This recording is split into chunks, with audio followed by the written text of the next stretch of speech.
In this video, we're going to go over all the important EVIO settings you need to change. If you do this, you're going to have a huge advantage over other players and win more games. Shout out to pro player Lex for only putting this video together. Let's jump right into it. Alright, first things first, we need to get to our settings.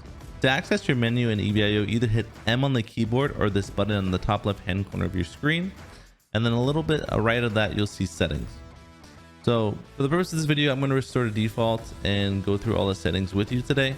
If you're a new player, this is what it'll look like. If you're an existing player, be sure to write down your sensitivity and your keybinds. Alright, so let's go ahead and restore to defaults. The first thing we can do is play around with what region we want to play in. Generally speaking, it's best to pick where you're from. Alright, moving on down to the next part is the earn. So you have the ability to turn off and on your E counter, which is what you'll gain from getting kills, assists, and that sort. You also have this unique setting that's usually disabled. You can show your soul earning estimate.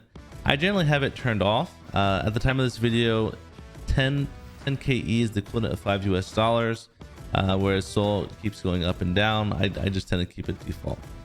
Moving on to input, I am a high sensitivity player. I usually play at 0.075 with the 2400 DPI mouse. So I'll go ahead and set that now.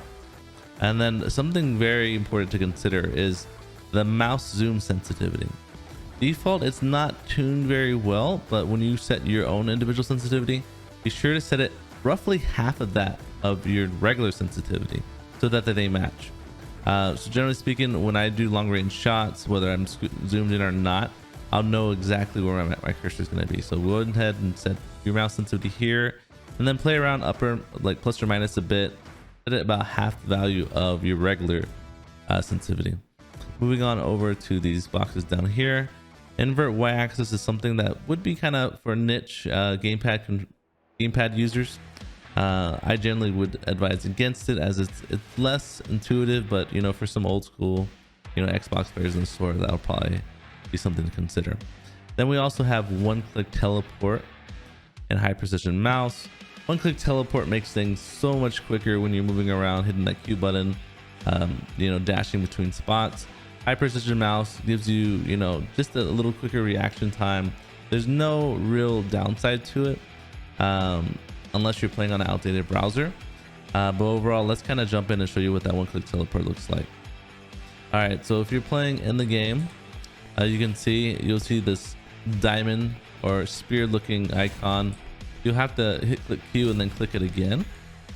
But if we have the one-click teleport enabled, we can quickly teleport around and save just, you know, those fractions of seconds, jump around, you know, back and forth in front and behind your enemies. All right, moving over to display, we have some very cool features here. The first being hide chat. So whether you're playing against kids that are raging because you're owning them too hard, you can go ahead and hide their chat here. You also have the ability to enable third person. This isn't something you can use in competitive modes, but I use it a lot for recording, you know, some cool B-roll or some footage for my content. You also have the ability to show ping, FPS, which I would encourage you to do. And you can also disable your achievement notifications. For competitive play, it's best advised to disable this. Sometimes it can kind of get distracting. And then we also have the ability to enable cinematic mode. It hides your HUD. So I can go and show that to you. We don't see our weapon. We don't see, you know, what else is in our inventory. But it makes making like montage videos or, you know, shoutcasting a lot more pleasing to the eye. All right, now let's move on to graphics. There's quite a few things we'd like to change here. The first thing to do is low detail weapons. This isn't a huge change in the overall graphic look, and honestly, I think they look really well in the low detail weapons. You're gonna get a little extra FPS, so go ahead and do that. You can kind of jump and forth and see what you like, but for the most part, most competitive players are having that enabled. I would then disable auto resolution and enable anti-aliasing, and move your resolution up to 100. That's pretty much optimized for competitive play. And then you can go ahead and remove a lot of these smaller features. It's going to impact the overall look of the game, but this is kind of stuff that kind of gets in the way in the look. Whereas like in real competitive play, you usually want to play at the lowest settings to get the most FPS. Moving over to sound, we have just a simple mixer. Both the sound effects and the background music all kind of come in one. So this is a simple thing you can toggle. Whether you listen to kind of your own music or not, you can kind of set that to 0, or you could just play around with wherever you like it to be. All right, now let's take a look at the zoom and FOV settings. These are by far the most impactful in terms of competitive play. That gives you an advantage.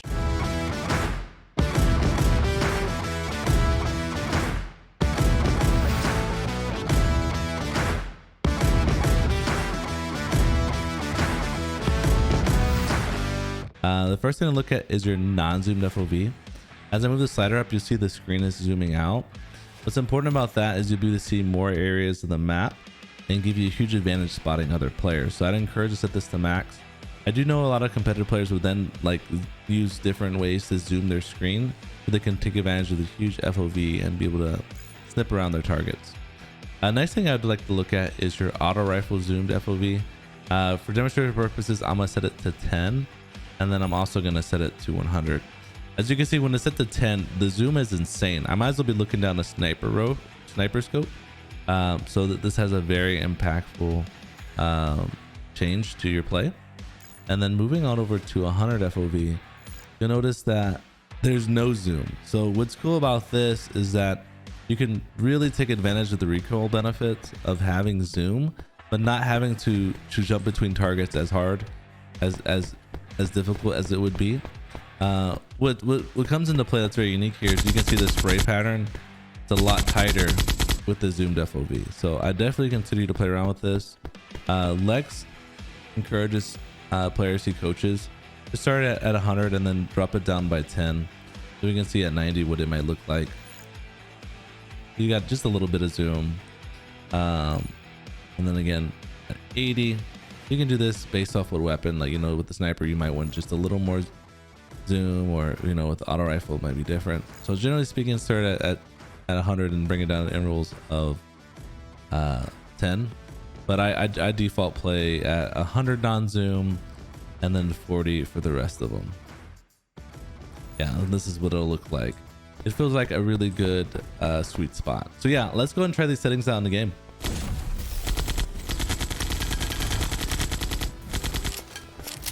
All right, see if we can catch up to this guy. Got him, nice.